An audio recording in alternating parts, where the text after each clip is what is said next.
Welcome back to the channel. I'm your host, the Centrovert. Alright, so today we're going to talk about Armoff's Salville pour Homme. So if you want to see more of, or see a talk of the bottle presentation, the atomizer, you can check out my unboxing video, which is my previous video on my channel.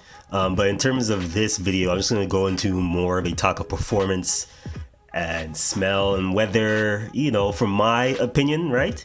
Just my opinion, whether this is worth it or if this is one of Armoff's valuable releases or if it's more of a repetitive release. Okay, so the smell of Salville. First, let me put up the notes right here. So if you were to do a comparison of the notes between this and Sauvage, okay, Dior Sauvage, you would see that it's actually quite similar, except that Sauvage has Szechuan pepper and maybe a little other differences, but the main difference is the Szechuan pepper. Anybody who's wore Sauvage, I'm talking about Sauvage, I'm talking about the EDT Eau de Toilette version, that smell, like when you spray it on yourself, it can be quite offensive, not just because of the ambroxan, but mostly because of the pepper. Sauvage has serious pepper, like this type of smell that if you were to smell it right on the spray point on your skin, it's a bit offensive. Like it kind of like gets into your nostrils and the pepper is too much. And it's to the point for me personally, for my taste, I could not wear Sauvage to the office, right? It's just, it would be too offensive, especially where I work, where it's a scent-free environment.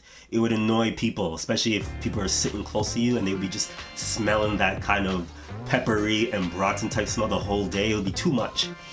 So what this is kind of like just to succinctly put it, this is a Dior Sauvage Light, or a watered down Sauvage, right, is what this is. So some people might want to compare this to Prada Luna Rossa Carbon, which is also kind of like a more refined, softened version of Dior Sauvage. But for me personally, which I will get into soon, this actually also reminded me of a specific Zara fragrance that I smelled recently, called Zara Cure Velvet, if I'm not mistaken. I'll put a picture up just in case I got the name wrong, but I smelt that in person when I went to a Zara home location, because that Zara Cure Velvet is part of their home line, which is obviously, I think, more expensive than the fragrances that they have in the normal Zara department stores. That one smelled a lot like this, which is, once it dries down to that Sauvage smell, it's more of like a softer, smoothened out Sauvage where it's less pepper, not as offensive, but you still get that ambroxan, that kind of, as I like to call it, deodorant smell, right? So in terms of the smell now, when you first spray this, what you get to me is sort of like an opening that's very similar to Versace Pour Homme or Versace Mano Fresh. Sometimes it's kind of hard for me to kind of decide which one it is, depending on which day or which environment I would spray it in. But definitely it veers closer to Versace's Pour Homme, which is more of a fresh citrusy opening as opposed to a fresh floral opening that you get in Versace Mano Fresh. However, after only 10 to 15 minutes, boom, it starts to dry down into that Dior Sauvage ambroxan, type of deodorant, male deodorant type smell. And as I previously stated, the pepper is not as pronounced. So it's more smooth, it's more office friendly. I mean, I wore this to the office, I wore this for a week straight, enough to get an opinion of it, at least in the season that I'm wearing it right now. And I sprayed myself maybe 3 or 4 times with this. And when I went to lunch in the kitchen, the person that was sitting right in front of me, he couldn't even smell me. And that was like only about, well, I shouldn't say only, but it was about like 3 or 4 hours after I sprayed it on myself. So you can tell that it doesn't project that long. I mean, for me personally, I found that maybe after about 1 hour, okay, after about 1 hour, this is a skin scent, right? It's not a big time performer. It is a eau de parfum, actually, funny enough. But it's not a projection monster. I think it does, for me personally, I found that it does stay as a skin scent for the entire workday, so like 7 hours, probably tops. But it's not something that's going to project. So it's good for the office. Again, if you work in an environment that is scent free, or work in an environment where people might be sensitive to strong fragrances. This is a light version of Sauvage, as I said. This cost me about $27 Canadian. Honestly, do not pay more than that for this.